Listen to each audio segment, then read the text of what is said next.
Hello friends, hope you are doing well wherever you are right now. Durga পূজা অর্থাৎ বাঙালিদের শ্রেষ্ঠ উৎসব। প্রত্যেক বছর একটি বিশেষ সময়ে এই দুর্গাপুজো কিন্তু শুরু হয় এবং এই দুর্গাপুজোর কিছুদিন আগে আজ হচ্ছে মহালয়া, অর্থাৎ মহালয়া একটি মিনিয়েচার ভার্সন দুর্গাপুজোর। এটি হচ্ছে মহালয়াটি হচ্ছে ইন্ট্রোডাকশন বা প্রিলুড, অর্থাৎ সূচনা দুর্গাপুজোর। এই আমরা মহালয়া যারা ভারতীয় কালচারের লোক আছেন বা বিশেষত যারা হিন্দু আছেন তারা কিন্তু শৈশব থেকে কিন্তু দেখে আসছেন এবং এর মধ্যে শিশু থেকে বয়স্ক ব্যক্তি থেকে এবং নারী পুরুষ থেকে সবাই, অর্থাৎ সমগ্র মানুষ তারা কিন্তু এটি সেলিব্রেট করে আসছেন, উদযাপন করে আসছেন। এবার কথা হচ্ছে কোশ্চেন্স যে দুর্গা পুজো বা দেবী দুর্গা কে উনি, বা আমরা মহিষাসুর বলছি অর্থাৎ বাফেলো ডেমন।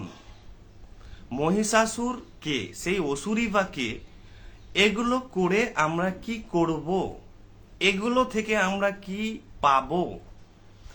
এবং এই দুর্গাপুজো পশ্চিমবঙ্গে তথা ভারতবর্ষের সর্বত্র কিন্তু উদযাপিত হয় তাদের নিজস্ব কালচারাল আঙ্গিকে, অর্থাৎ সাংস্কৃতিক আঙ্গিকে। এখানে আমরা দেখতে পাই আধ্যাত্মিকতা, ধর্মীয় আবেগ, সেলিব্রেশন, কনজিউমারিজম, কমার্শিয়ালিজম অর্থাৎ বেচা কেনা, লেনদেন, বিজনেস থেকে,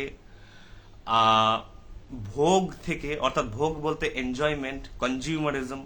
আমরা সমস্ত কিছু দেখি। প্রত্যেক বছর দুর্গাপুজো আসে, দুর্গাপুজো চলে যায়, আবার অপেক্ষা করি, আবার আসে, আবার চলে যায়। কিন্তু এখান থেকে আমরা কি পেলাম, অর্থাৎ আমাদের কি লাভ হলো, আমরা কি কিছু পেলাম আদৌ, না আমরা শুধু জাস্ট বাহ্যিক আকারে স্থূলভাবে এগুলোকে আমরা পালন করে আসছি, জাস্ট করতে হয় বলে করা। যেমন আমরা বিভিন্ন দিন উদযাপন করি, তেমনই হয়তো এটিও হয়তো একটি দিন। এই মহালয়াতে আপনি আজকে যে মহালয়া দেখলেন বা সারাদিন হয়তো দেখবেন, অনেকে কি দেখলেন, নতুন কিছু পেলেন খুঁজে, না সেই আপনার অতীতের অভিজ্ঞতার পুনরাবৃত্তি হলো। চলুন একে দার্শনিকভাবে, মনস্তাত্ত্বিকভাবে, আধ্যাত্মিকভাবে, বৈজ্ঞানিকভাবে আমরা এর এনকোয়ারি করব, ইনভেস্টিগেট করব বা তদন্ত করব। তো দুর্গাপুজো বা এই যে মহালয়া দেখছেন, এই জিনিসটির ধারণাটি কিন্তু এসেছে পুরাণ থেকে, অর্থাৎ হিন্দুদের যে 18টি পুরাণ আছে, 18টি পুরাণের প্রত্যেকটি পুরাণের আবার অসংখ্য খণ্ড এবং সেই 18টি পুরাণের আবার উপপুরাণ আছে। এবং এই যে আমার ঘর দেখছেন, লাইব্রেরি, সমস্ত পুরাণ এবং যদি উপপুরাণকে একত্রিত করা যায় তাহলেও এই ঘরে কিন্তু রাখা যাবে না, এত তার ভলিউমস, এত তার বিস্তৃতি, এত তার পৃষ্ঠার সংখ্যা, এত তার শব্দ।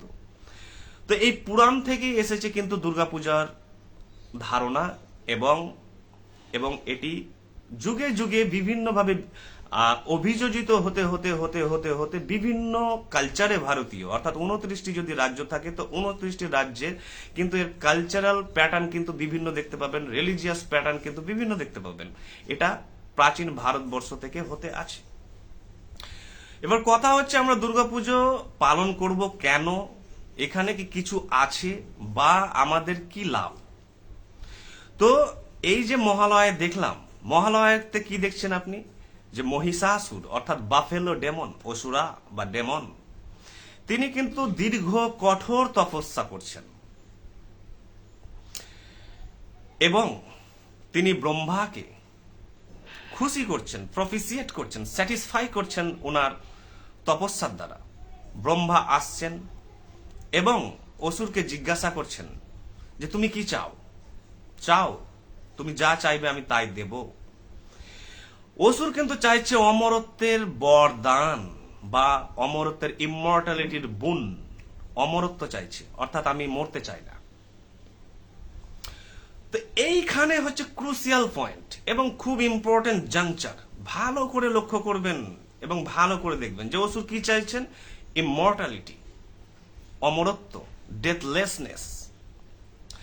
কিন্তু ব্রহ্মা বলছেন কি উনাকে, যে তুমি এমন কিছু চাও যেটি এই পৃথিবীতে বা মহাবিশ্বে সম্ভব, অর্থাৎ মানুষ বা প্রতিটি প্রাণী উদ্ভিদ মরণশীল। তুমি প্রাকৃতিক নিয়মের বাইরে বা ঊর্ধ্বে বা বিরুদ্ধে কিছু চেয়েও না, সেটা আমি পারবো না। এই কথাটি ভালো করে বুঝবেন, ভালো করে এটি নিয়ে মনন করবেন, ধ্যান করবেন এবং চিন্তা করবেন যে তুমি এই বর চেয়েও না, কারণ মানুষ মরণশীল, প্রতিটি জীব মরণশীল। তুমি অন্য কিছু চাও, তাহলে আমি বারবার আমার অসংখ্য ভিডিওতে এবং আলোচনায় আমি বলি যে অতি প্রাকৃত ঘটনা বা অলৌকিক ঘটনা কিন্তু সম্ভব নয়। অর্থাৎ এই মহাবিশ্ব হচ্ছে প্রাকৃতিক মহাবিশ্ব, প্রাকৃতিক নিয়মে চলে এবং প্রকৃতির নিয়মের বিরুদ্ধে কিছু চেয়েও না, পাবে না, কারণ সম্ভব নয়।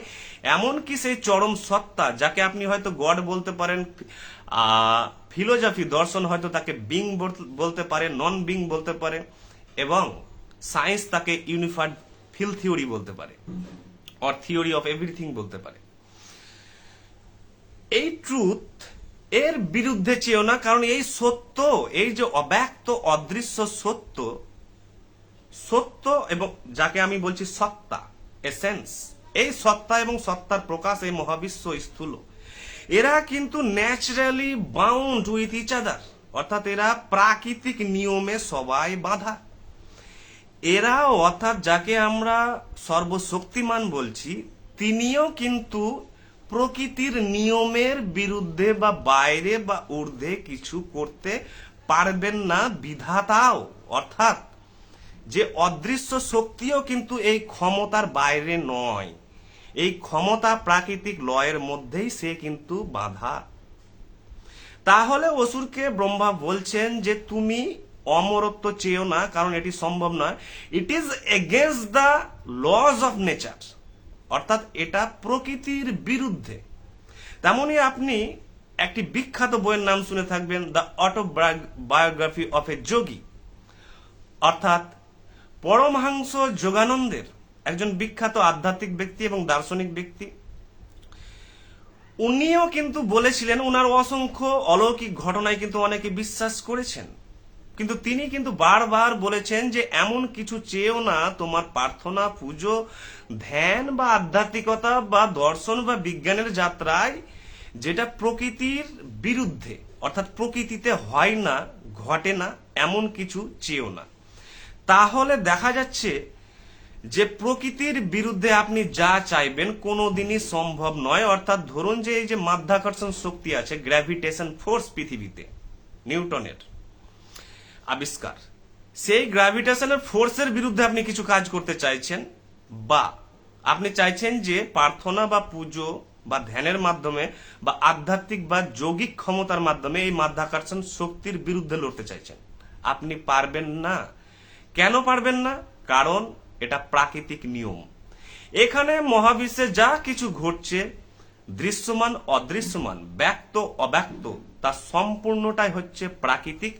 আমরা হয়তো বিজ্ঞানের আঙ্গিকে, দার্শনিকের আঙ্গিকে, আধ্যাত্মিকের আঙ্গিকে বা মনস্তাত্ত্বিক আঙ্গিকে সেগুলোকে প্রাকৃতিক ভাবে হয়তো যৌক্তিক ভাবে ব্যাখ্যা করতে অক্ষমতা থেকেই কিন্তু অতি প্রাকৃত ঘটনার কিন্তু আবির্ভাব বা অলৌকিক ঘটনার আবির্ভাব। তাই অসুরকে যখন বলছেন যে তুমি সেটা চাও যেটা প্রকৃতিতে সম্ভব, এটি খুব ইম্পর্টেন্ট জিনিস। তাহলে আপনার অদৃশ্য শক্তি, অলৌকিক ক্ষমতা এবং মিরাকল, যাকে বলি সুপারন্যাচারাল পাওয়ারের প্রতি আপনার যে বিশ্বাস, সে বিশ্বাস আপনাকে রিভিউ করতেই হবে, আপনাকে এনকোয়ার করতেই হবে, ইনভেস্টিগেট করতেই হবে, কারণ আপনি হচ্ছেন একটি বৌদ্ধিক সত্তা বা বৌদ্ধিক জীব। তাহলে আমরা দেখলাম যে ন্যাচারালি যা সম্ভব তা সম্ভব, যেটা নেচারের লয়ের বিরুদ্ধে সেটা সম্ভব নয়। তাই অসুর কিন্তু দ্বিতীয় ক্ষণেই তার মতামত, তার দাবি চেঞ্জ করে কিন্তু তিনি বলছেন, তাহলে আমাকে সেই বর দিন বা বুন, যাতে কোনো পুরুষ শক্তি আমাকে কিন্তু না পারে বা হারাতে না পারে বা মারতে পারে বা হত্যা করতে পারে বা কোনো ক্ষতি করতে পারে। এইখানে একটি সোশ্যাল, পলিটিক্যাল, কালচারাল, ইকোনমিক জিনিস লুকিয়ে আছে, অর্থনৈতিক, সামাজিক, রাজনৈতিক জিনিস। যে অসুর কে আর দেবী দুর্গাকে আমরা আলোচনা করছি, এবং আপনি দেখতে পাবেন সমস্ত কিছুর রহস্য। যে অসুর বলছেন যে আমাকে যাতে কোনো পুরুষ শক্তি পরাজিত না করতে পারে। কেন তিনি চাইলেন পুরুষ শক্তি যাতে পরাজিত করতে না পারেন? কারণ অসুর কেউ না, তিনি হচ্ছেন সিম্বল, প্রতীক, মেটাফোর, রূপক বা অ্যালেগরি বা সাইন বা ইন্ডিকেশন বা হিন্ট। কিসের? ইভিল ফোর্সেস, অর্থাৎ অশুভ শক্তির কিন্তু মূর্তমান প্রতীক। আক্ষরিক অর্থে পুরাণে কিন্তু এর উল্লেখ অসুর বলে যে কেউ একজন আছেন তিনি নন। তিনি হচ্ছেন এই মহাবিশ্বের মানব চেতনায় থেকে শুরু করে সমস্ত প্রাণীকুল থেকে শুরু করে যে আমাদের মধ্যে যে খারাপ বাসনা বা ইচ্ছা, অহংকার, ক্রোধ, ঈর্ষা, লোভ, ভয়, অ্যাংজাইটি, প্রতিযোগিতা, নিন্দা, কুৎসা, সমস্ত ইভিল ফোর্সেস, যত খারাপ গুণাবলী হচ্ছে তার মূর্তমান প্রতীক হচ্ছে কিন্তু অসুর। তাই অসুর অহংকারে বলছেন, কারণ পুরুষ মানুষের অহংকার দেখুন, যে পুরুষ যাতে হারাতে না পারে, কারণ তিনি পুরুষ, আমরা অসুর কারা, আমাদের মধ্যে সেই ডেমনিক ফোর্সেস, ডেমনিক ডিজায়ার্স, অর্থাৎ অসুরীয় বল, অসুরীয় মনোভাব আমাদের অসংখ্য, অগণিত পুরুষ চেতনার মধ্যেই কিন্তু আছে। আমরা অহংকারে ভুলে গেছি যে নারীরাও কিছু পারে, নারীদের অস্তিত্বই আমরা অহংকারে ভুলে গেছি, পুরুষের গরিমায়, পুরুষের অহংকারে, পুরুষের গর্বে, যে পুরুষই সব। তাই যুগ যুগ ধরে, প্রাচীনকাল, মধ্যযুগ থেকে আধুনিক যুগ পর্যন্ত পুরুষের হাতে লাঞ্ছিত হয়েছে মহিলারা।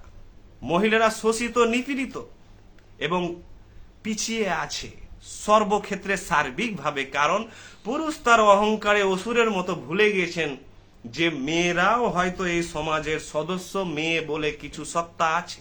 নারীকে সর্বদাই কিন্তু সেকেন্ডারি, অর্থাৎ একটি কৃতদাস সুলভ কিন্তু মনোভাব নিয়ে পুরুষ সমাজ কিন্তু দেখে এসেছে যুগে যুগে। তাই নারীদের অর্থনৈতিক বিকাশ, রাজনৈতিক বিকাশ, বৈজ্ঞানিক বিকাশ, দার্শনিক বিকাশ, সাহিত্যিক বিকাশ, মনস্তাত্ত্বিক বিকাশ কিন্তু অনেক অনেক অনেক অনেক পিছিয়ে আছে। তাই অসুরকে দেখুন এবং ভালোভাবে দেখুন, অসুরের কথা শুনুন ভালোভাবে, মহিষাসুরের কথা শুনুন। তিনি বলছেন পুরুষ যাতে আমাকে হারাতে না পারে। তার মানে ওর মাথাতেই নেই অহংকারে, যেহেতু পুরুষতান্ত্রিক সমাজ আমাদের যুগ যুগ ধরে চলে আসছে, যে নারীদেরও কিছু পোটেনশিয়াল বা পাওয়ার বা স্ট্রেংথ থাকতে পারে। তিনি টোটালি ব্লাইন্ড, অন্ধ, নারীর ব্যাপারে তিনি অন্ধ।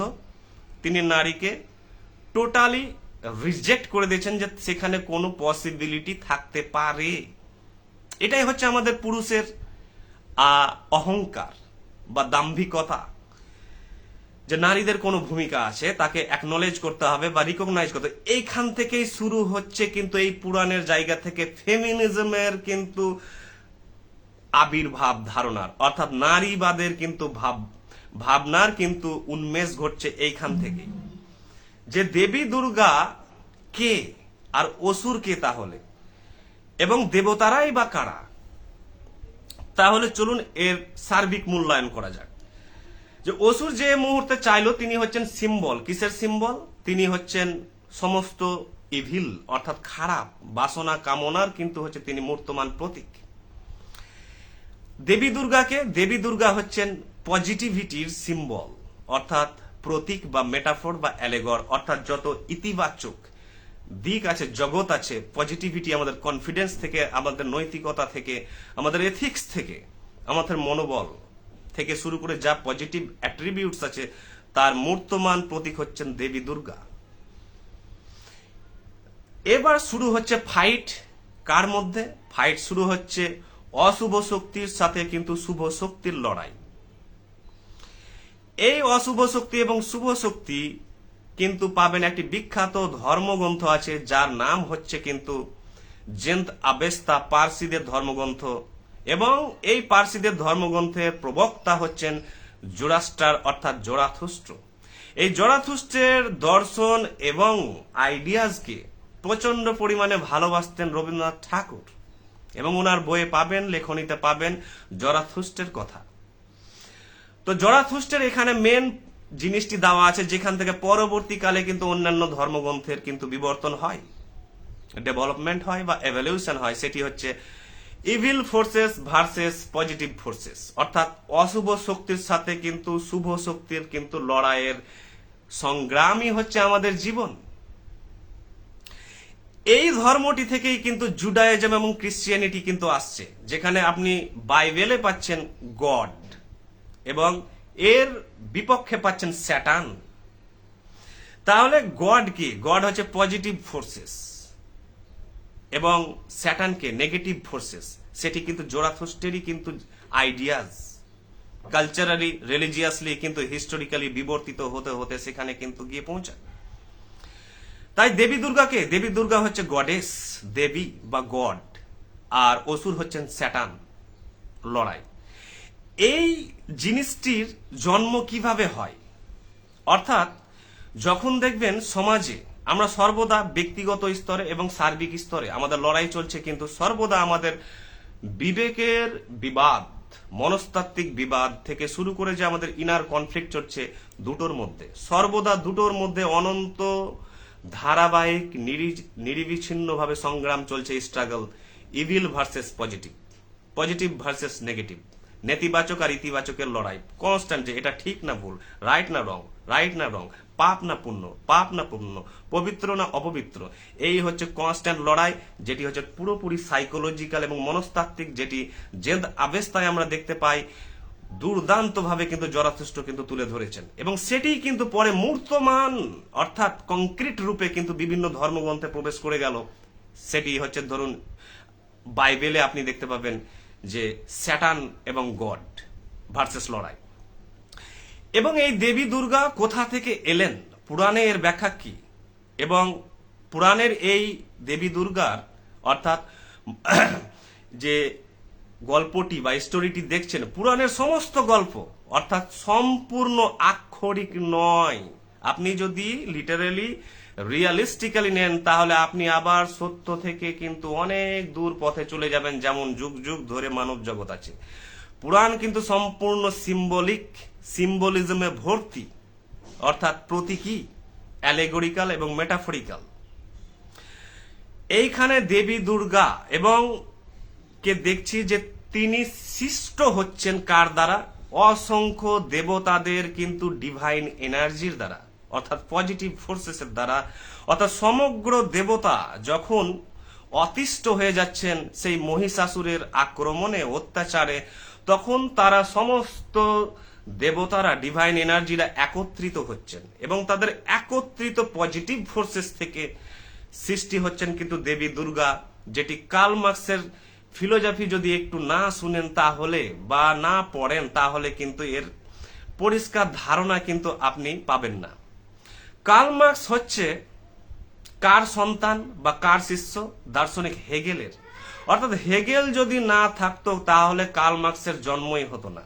আজকে মার্কসিস্ট যে লিটারেচার সাহিত্য দেখছেন, বা পলিটিক্যাল স্ট্রাকচার থেকে শুরু করে সামাজিক, রাজনৈতিক সমস্ত স্তরে যে মার্কসিজমের ভাবনা বা ভাবধারা আপনি দেখছেন, সেটি কিন্তু তার টোটাল প্রভাব কিন্তু হেগেলের। হেগেল ছিলেন আইডিয়ালিস্ট অর্থাৎ ভাববাদী।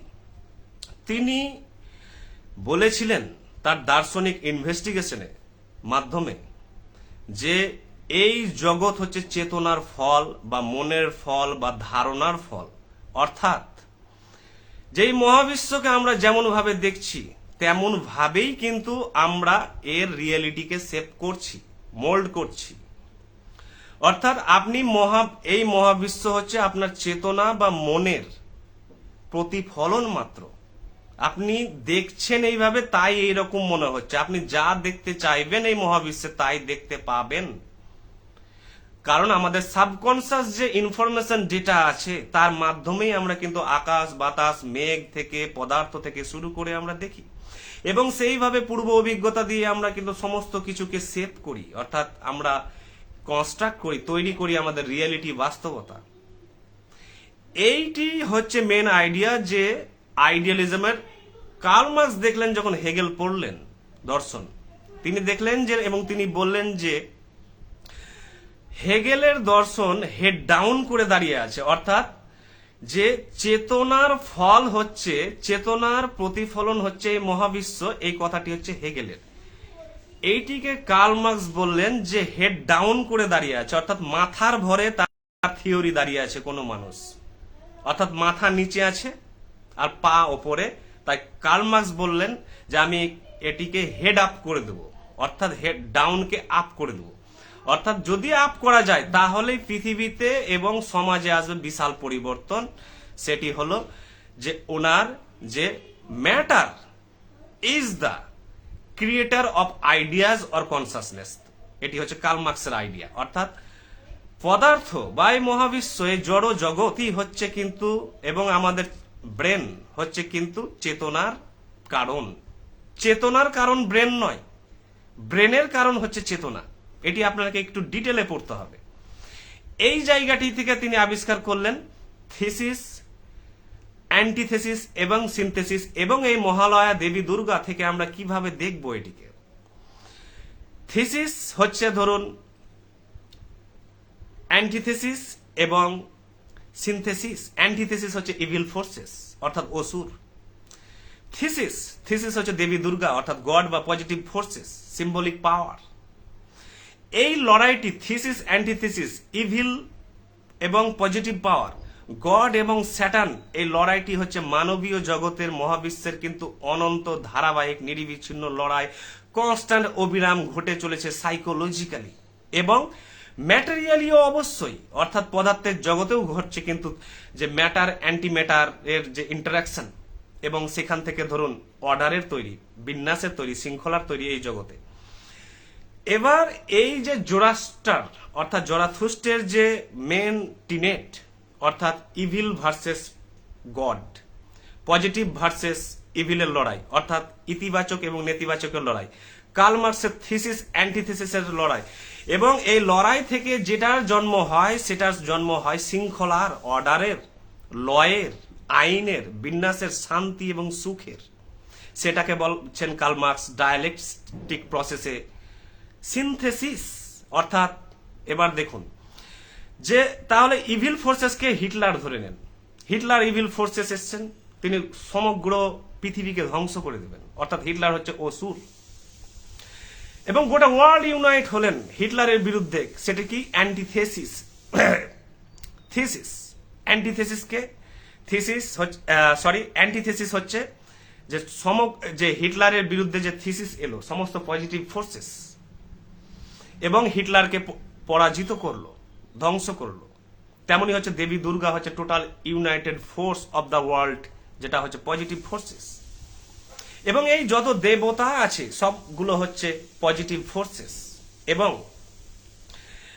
অসুর হচ্ছে নেগেটিভ ফোর্সেস, হিটলার সেই ইভিল। এই ইভিল এবং পজিটিভ ফোর্সেসের মধ্যে যে লড়াই থেকে জন্ম নিল সেটি হলো একটি যুগের, শান্তিপূর্ণ যুগের, একটি শৃঙ্খলাবদ্ধ আইনের দ্বারা পরিচালিত, শান্তি সমৃদ্ধিতে পরিপূর্ণ একটি সমাজের, যেখানে হ্যাপিনেস। তাহলে আমরা দেখছি যে পুরাণের সমগ্র গল্প হচ্ছে কিন্তু টোটালি সিম্বলিক, মেটাফরিক, অ্যালেগরিক্যাল। দেবী দুর্গাকে আমরা কয়েকদিন পর মন্দিরে দর্শন করব, দেখব। যুগ যুগ ধরে দেখে আসছে মানুষ, মানুষ সেলিব্রেট করছে কালচারালি, কনজিউমারিজম থেকে, ভোগ বিলাস থেকে, আনন্দ থেকে, আমাদের আনন্দ উচ্ছ্বাস থেকে আমরা সেলিব্রেট করছি। কিন্তু আমাদের চোখের সামনে সত্য দাঁড়িয়ে আছে, কিন্তু আমরা সত্য প্রত্যেকবারই কিন্তু মিস করছি, অর্থাৎ আমরা দেখতে পাচ্ছি না। আমাদের চোখ আছে কিন্তু আমরা দেখতে জানি না, কারণ সেই চোখে দর্শন নেই, ফিলোসফি নেই, সাইকোলজি নেই, মেডিটেশন নেই। দেবী দুর্গা দেখে আমরা কি বললাম, যা বাহ দারুণ হয়েছে এই মূর্তিটা। এই মূর্তিটা কোন শিল্পী তৈরি করেছেন? অমুক বিখ্যাত শিল্পী। তার মাইন্ড আছে, অবশ্যই তার নান্দনিক শৈল্পিক গুণাবলী অবশ্যই আছে, কিন্তু সেটি বাহ্যিক স্তরে। কিন্তু আবার আমরা দেবী দুর্গা দেখব, মণ্ডপ মণ্ডপ ঘুরে বেড়াবো, প্রচুর দেখবো, ক্লান্ত হয়ে বাড়ি ফিরবো, পরের দিন আবার যাব। কিন্তু আমরা রিয়ালিটি সত্য দেখতে পাচ্ছি না যে দেবী দুর্গা সত্য রূপে আপনার সামনে সিম্বলিক আকারে, অ্যালেগোরিক্যাল আকারে, মেটাফরিক আকারে আপনার সামনে দাঁড়িয়ে আছেন আপনাকে আলোকিত করতে, যে আমি হচ্ছে ইভিল ফোর্সেস, আর এই অসুর হচ্ছে নেগেটিভ ফোর্সেস অফ নেচার, এই মহাবিশ্বের সমস্ত ইভিল। আমি দেবী দুর্গা আমাকে সৃষ্টি করেছে দেবতারা তাদের পজিটিভ এনার্জির মাধ্যমে। যেমনটা হয় দেখুন, ব্রিটিশ এলো, ব্রিটিশ হচ্ছে কে? অসুর, ডেমন এবং ইভিল ফোর্সেস। তাকে পরাজিত করার জন্য ভারতের সমস্ত পজিটিভ ফোর্সেস কিন্তু একত্রিত হলো। সেটা কে? এই থিসিস কার বিরুদ্ধে? British antithesis. এবং আমরা সিনথেসিসের জন্ম দিলাম, স্বাধীনতা পেলাম। তাহলে যুগে যুগে যখন দেখবেন যে বহু ইভিল ফোর্সেস কিন্তু মৌলবাদ, গোঁড়ামি, কুসংস্কার থেকে শুরু করে ক্রাইম, অপরাধ, দুর্নীতি সমস্ত কিছু ছেয়ে বসছে, এনগাল্ফ করে ফেলছে, তখন দেখবেন যে একজন লিডারের জন্ম হয়। সেই লিডারকে দেবী দুর্গা, মূর্তমান প্রতীক, তার সিম্বল, তার মেটাফোর, তার অ্যালেগরি। সে একজন মার্টিন লুথার কিং হতে পারে, কার্ল মার্কস হতে পারে। যুগে যুগে অসংখ্য নেতৃত্বরা এসছেন পলিটিক্সের, সমাজে বিভিন্ন স্তরে, বিভিন্ন রূপে, বিভিন্ন ফর্মে। তাদেরকে আমরা সমগ্র সাপোর্ট, এনার্জি, কনফিডেন্স দিয়ে আমরা কিন্তু সাহায্য করছি। যেমন দেখছেন রামায়ণে রামচন্দ্রকে, রামচন্দ্র হচ্ছে দেবী দুর্গা, পজিটিভ ফোর্সেস, এবং জরাথুষ্টের সেই কিন্তু পজিটিভ ফোর্সেস। এবং কুরুক্ষেত্রে কাকে দেখছেন? কুরুক্ষেত্রে দেখছেন মহাভারতের শ্রীকৃষ্ণকে, এবং শ্রীকৃষ্ণের আন্ডারে কোটি কোটি সৈন্য। কারা? Positive forces. শ্রীকৃষ্ণকে দেবী দুর্গা, শ্রীকৃষ্ণকে বা শ্রীরামচন্দ্রকে, কার্ল মার্কসকে বা মার্টিন লুথারকে বা সমগ্র জগতের বিভিন্ন স্তরে কিন্তু এরা কিন্তু আবির্ভূত হবে যখন যখন ইভিল ফোর্সেস কিন্তু বিশাল আকারে পাওয়ারফুল হয়ে আপনাকে ধ্বংস করতে আসবে। সেটা আপনার ব্যক্তিগত স্তরেও হচ্ছে, আপনার সাইকোলজিক্যাল জগতে এবং কালেকটিভ জগতে, সার্বিক জগতে। তাহলে যখন আমরা সমস্ত পজিটিভ ফোর্স, তাহলে দেবতারা হচ্ছে জনগণ। এর প্রতীক কি? দেবতারা হচ্ছে সমস্ত জনগণ মিলে তাদের লিডার কিন্তু বা লিডারশিপ সিলেক্ট করছেন। আমরা যেমন যুগে যুগে ইতিহাসে আমাদের লিডার, নেতৃত্ব সৃষ্টি করি, প্রত্যেক মহাকাব্যে, প্রত্যেক সিনেমায় দেখতে পাবেন যে একজন হিরোর আবির্ভাব হচ্ছে। কিসের জন্য? ডেভিল বা ইভিলকে পরাভূত করার জন্য বা তাকে ধ্বংস করার জন্য। এইটি খুব সুন্দরভাবে পুরাণে দেওয়া আছে, পুরাণে অসংখ্য সত্য আছে। এবং দেবী দুর্গা আপনার সামনে মণ্ডপে দাঁড়িয়েছেন, কিন্তু আপনি কিন্তু বাহ্যিক স্তর থেকে তাকে দেখছেন, অর্থাৎ সমুদ্রের বাইরে থেকে যখন সমুদ্র দেখবেন তখন সমুদ্র এক প্রকার, কিন্তু সমুদ্রের প্রকৃত রহস্য এবং সত্য বাস্তবতা যদি জানতে চান তাহলে সমুদ্রের কিন্তু গভীরে প্রবেশ করতে হবে, অসীম গভীরতায় প্রবেশ করতে হবে, তাহলে পুরো সমুদ্রের কিন্তু বৈচিত্র্যময় কিন্তু ইকোসিস্টেম দেখতে পাবেন। তেমনি দেবী দুর্গার কিন্তু আপনি মূর্তি দেখে সন্তুষ্ট হয়ে গেলেন, আনন্দ পেলেন, সেলিব্রেট করলেন, কিন্তু দেবী দুর্গা আপনার সামনে কিন্তু সমস্ত সত্যের পসরা নিয়ে, বাস্তবতার পসরা নিয়ে আপনার সামনে দাঁড়িয়ে আছে, আপনাকে আলোকিত করার জন্য, দার্শনিক করার জন্য, জ্ঞানী করার জন্য। কিন্তু আপনি মিস করে গেলেন, দেখতে পেলেন না, প্রত্যেক বছর দেখতে পেলেন না, কারণ আমরা দেখতে জানি না। তাই দেবী দুর্গা হচ্ছে কিন্তু পজিটিভ ফোর্সেস, আর অসুর হচ্ছে কিন্তু নেগেটিভ ফোর্সেস। এই পজিটিভ ফোর্সেসকে জরাথুষ্ট বলছেন ওনার ধর্মগ্রন্থে জেন্তাবেস্তায় আহুরা মাজদা, যাকে আপনি গড বলতে পারেন, অব্যক্ত সত্য বলতে পারেন, অদৃশ্য শক্তি বলতে পারেন, ন্যাচারাল প্রাকৃতিক নিয়ম বলতে পারেন, আইন বলতে পারেন। তাই প্রকৃতির বিরুদ্ধে কিছু ঘটছে না, সব কিছুর ব্যাখ্যা কিন্তু এই জগতেই আছে। তাহলে আমরা কি দেখছি? এবার অসংখ্য লোক বলছেন, বিভিন্ন ধর্মের লোকেরা, যে মূর্তি পুজো এই জিনিস, সেই জিনিস, এই জিনিস, অর্থাৎ নেতিবাচক সেন্সে। কিন্তু আপনি কি জানেন যে পৃথিবীর সমস্ত ধর্মের অনুগামীরা কিন্তু মূর্তি পূজারী? কারণ মূর্তি হচ্ছে কিন্তু সিম্বল, মেটাফোর বা অ্যালেগরি, রূপক, আক্ষরিক অর্থে নয়। এর আছে ডিপার মিনিং, এর গভীর মিনিং, এর টোটালি সিম্বলিজমে ভর্তি। কেউ মূর্তি পূজা করে মানসিকভাবে, কেউ করে বাহ্যিক ভাবে। এটি নিয়ে একটি ভিডিও আছে যে সবাই মূর্তি পূজারী আমার ইউটিউবে, যে কেউ ধরুন যাদের মূর্তি নেই তারা মূর্তি পূজারী কিভাবে, তারা বিমূর্ত মূর্তি পূজারী, অর্থাৎ তারা আইডোলেট্রি করছেন মেন্টালি। অর্থাৎ গড যাকে কল্পনা করা যায় না, যাকে পঞ্চ ইন্দ্রিয়ে দেখা যায় না, যার কে কোনো অভিজ্ঞতা জানতে পারে না, তাকে আমরা কল্পনা করব কিভাবে? তাই স্বামী বিবেকানন্দ বলেছেন, যখনই আপনি গডের কল্পনা করবেন বা আপনি ভাবছেন যে আমি তো নিরাকার গডে বিশ্বাসী, নিরাকার ব্রহ্মে বিশ্বাসী, নিরাকার ঈশ্বরে বিশ্বাসী, আপনার মাথায় কিছু না কিছু আইডিয়াস থাকবেই। কারণ প্রত্যেক 700 কোটি যদি মানুষ থাকে, 700 কোটি রকমের গড আছে তার মাইন্ডে। যদি তিনি গডে বিশ্বাসী হন বা তিনি ধর্মের অনুগামী হন, নিজের নিজের পছন্দ অনুযায়ী আমরা কিন্তু গড সৃষ্টি করে রেখেছি আমাদের মাইন্ডে। তার একটি আমাদের প্রিয় ছবি এঁকে রেখেছি, যেটাকে আমরা লালন করি, পালন করি, ভালোবাসি।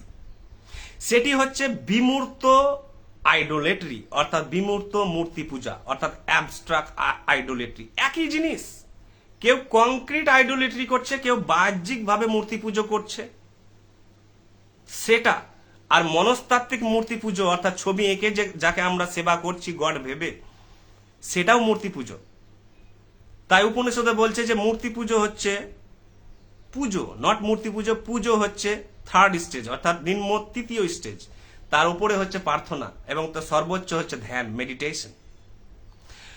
তো আমরা মূর্তিতেই থেকে গেছি, কিন্তু বলছে মূর্তি দেখো, বোঝো, ডিপে তার সমুদ্রের মতো গভীরতায়, অসীম গভীরতায় প্রবেশ করো। যেমন পুরাণে ঋষিরা, দার্শনিকরা, সাহিত্যিকরা, মহাকাব্যিক লেখকরা কিন্তু যুগে যুগে বলে গেছেন, এবং আদি শঙ্করাচার্য এ নিয়েও প্রচুর লিখেছেন।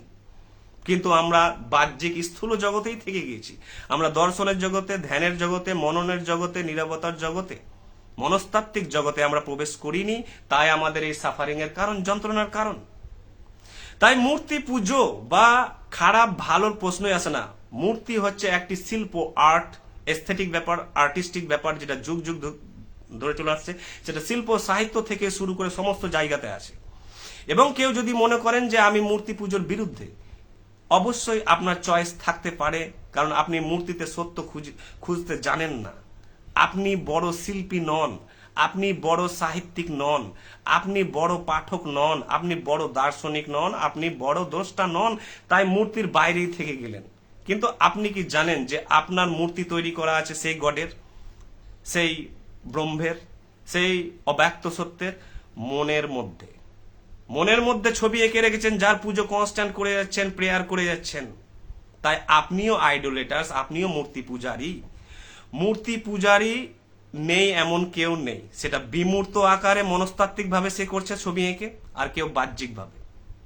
কিন্তু যে এগুলোর ঊর্ধ্বে গিয়ে গভীর সত্যকে, তার সিম্বলিক, মেটাফরিক, অ্যালেগরিক্যাল সত্যকে যে ধরতে পারে, তিনি হন দার্শনিক, তিনি হন সেজ বা ঋষি, তিনি প্রকৃত দ্রষ্টা।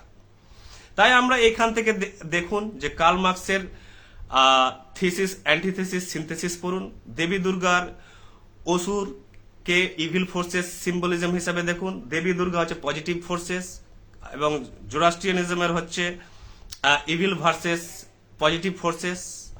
এইভাবে যখন আপনি মনস্তাত্ত্বিক, দার্শনিক, ধ্যানে যাত্রা শুরু করবেন, আপনি সমস্ত মতামত, সমস্ত শ্রেণী, সমস্ত জাতি, বর্ণ, অন্ধবিশ্বাস থেকে সমস্ত কিছুর ঊর্ধ্বে উঠে আপনি কিন্তু পাবেন সত্যের সন্ধান। তাই একজন দার্শনিক বলছেন, দেবী দুর্গার মূর্তি প্রসঙ্গে বলছি আমি, যে যখন জ্ঞানীরা বা দার্শনিকরা আঙুল দিয়ে চাঁদ দেখান, তখন বোকারা, অজ্ঞরা অবাক হয়ে ফ্যাল ফ্যাল করে সেই আঙুলের দিকে তাকান, চাঁদের দিকে না তাকিয়ে। অর্থাৎ ঋষিরা বা দার্শনিকরা সত্য দেখাচ্ছে, অর্থাৎ চাঁদ দেখাচ্ছে, কিন্তু অজ্ঞরা, অসচেতনরা ঋষিদের, সেই জ্ঞানীদের আঙুলের দিকে তাকিয়ে আছে, অর্থাৎ মূর্তির বাহ্যিক রূপের দিকে তাকিয়ে আছে, ধর্মের বাহ্যিক রূপের দিকে তাকিয়েছে, আনুষ্ঠানিকতার দিকে তাকিয়ে আছে, রীতি নিয়মের দিকে তাকিয়েছে। তাই আমরা এই অন্ধকার যুগে জগতে বাস করছি, এবং সাফারিং আমাদের হচ্ছে নিত্য সঙ্গী, যন্ত্রণা। এই অন্ধকার থেকে বেরোতে যদি চাই আমরা, তাহলে দেখতে হবে যে জ্ঞানীরা কার দিকে ইঙ্গিত করছে, সত্যের দিকে, অর্থাৎ চাঁদের দিকে। কিন্তু আমরা চাঁদের দিকে না তাকিয়ে আছি আঙুলের দিকে। তাই আমাদের সমস্ত যেদিন মতবাদ, বদ্ধ ধারণা, মৌলবাদ, গোঁড়ামি থেকে শুরু করে ধর্মীয় অসহিষ্ণুতা, সাম্প্রদায়িকতা থেকে যেদিন আমরা বেরিয়ে অসীম সত্যের খোঁজে যাত্রা করব, সেদিন এই জগতে আসবে প্রকৃত দুর্গাপূজার সার্থকতা। Thank you.